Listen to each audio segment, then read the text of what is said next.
After this, Jesus went over to the other side of the Sea of Galilee, also called the Sea of Tiberias. A large crowd kept following him because they saw the signs that he was doing for the sick. Jesus went up the mountain and sat down there with his disciples. Now the Passover, the festival of the Jews, is near.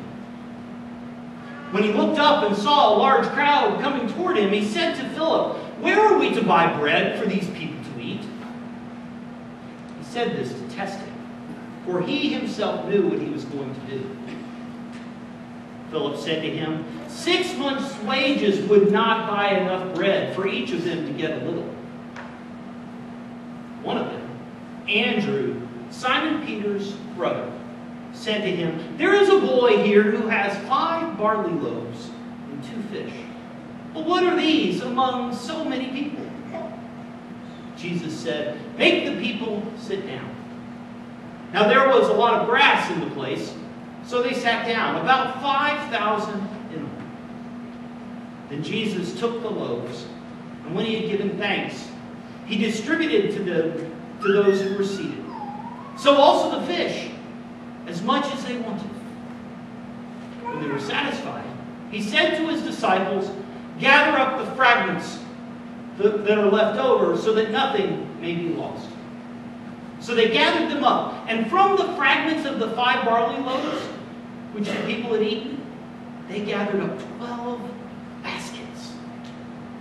Now when the people saw the sign that he has done, they began to say, "This indeed is the prophet who is to come into the world."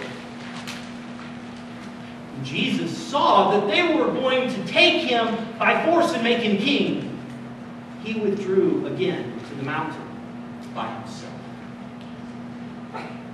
When it was evening, his disciples went down to the sea, got into a boat, and began to cross the sea toward Capernaum. Now it was already dark, and Jesus himself had not yet come to them. The seas began to get rough because a strong wind was blowing. And when they had rowed about 3 or 4 miles, they saw Jesus walking on the sea, coming towards them, and they were terrified. But Jesus said, "It is I. Do not be afraid." Then they wanted to take him into the boat, and immediately the boat reached the land to where they were going. The Gospel of the Lord. Praise to you, O Christ. Please be seated. I'd like to invite our young people to come forward, stand up here, and